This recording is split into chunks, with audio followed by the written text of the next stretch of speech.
বিসমিল্লাহির রহমানির রহিম। আসসালামু আলাইকুম এভরিওয়ান। জুয়েল হোমিওলের পক্ষ থেকে আবারও আপনাদেরকে ওয়েলকাম। আজ একটি ভিডিও নিয়ে আলোচনা করব। ভিডিওটি হলো অ্যালার্জির কয়েকটি হোমিওপ্যাথি ওষুধ। দেখেন এভরিওয়ান, এটি একটি গুরুত্বপূর্ণ একটি ভিডিও। আমাদের মানবদেহে এই অ্যালার্জি রোগ কম বেশি সকলের মাঝে দেখা দেয়। ইহা একটি চর্মরোগ। এই রোগ আমাদের মাঝে বিভিন্ন কারণে হয়ে থাকে।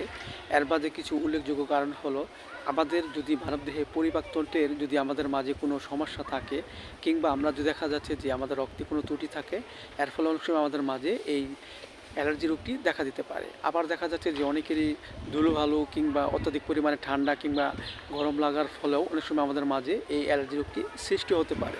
সো এভরিওয়ান, এই রোগটি আমাদের মাঝে হলে আমরা হোমিওপ্যাথিতে কয়েকটি ওষুধ সেবন করতে পারি। যেমন দেখা যাচ্ছে যে এই রোগ আক্রান্ত ব্যক্তিটি যদি স্বেচ্ছাতে স্থানে বসবাস করে এবং দেখা যাচ্ছে যে অনেক সময় শরীরে চাকা কিছু বর্ণ হয় এবং অনেক ক্ষেত্রে দেখি স্ত্রী লোকদের ঋতুস্রাবের পূর্বে যদি শরীরে চাকা কিছু বর্ণ হয় এবং যদি শীতে বাড়ে, এসব লক্ষণে আমরা যে ওষুধটি সেবন করতে পারি সেটা হলো ডালকামারা 30 আমরা 2 ফোঁটা করে সকাল বিকাল 2 বার সেবন করতে পারি।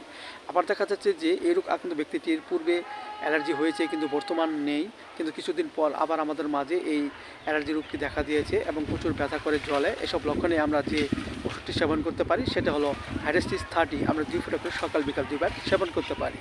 পাশাপাশি আমরা একটি হোমিওপ্যাথি বায়োকেমিক বড়ি ফেরামপস 6 30 করে চিবিয়ে আমরা হালকা গরম পানি সহ সকাল বিকাল 2 বার সেবন করতে পারি। এতে করে আমাদের মাঝে যে অ্যালার্জি যে রোগ সেটা আস্তে আস্তে দূর হয়ে যাবে। এবং আমরা কিছু নিয়ম মেনে চলবো। যেমন দেখা যাচ্ছে যে যেগুলো খাবার খেলে আমাদের বডিতে চুলকানি বা অ্যালার্জি দেখা দেয়, যেমন গরু গোশত, পুঁটি মাছ, চিংড়ি মাছ, মিষ্টি লাউ ইত্যাদি খাবার আমরা পরিহার করব। এতে করে আমাদের মাঝে অ্যালার্জি রোগটি আস্তে আস্তে কমে যাবে এবং আমাদের মাঝে সুস্থ বলতে ফিরে আসবে। সো এভরিওয়ান, ভিডিওটি ভালো লাগলে অবশ্যই আপনারা সাবস্ক্রাইব করবেন এবং আমার এই ভিডিওটি সবাই শেয়ার করে দেবেন।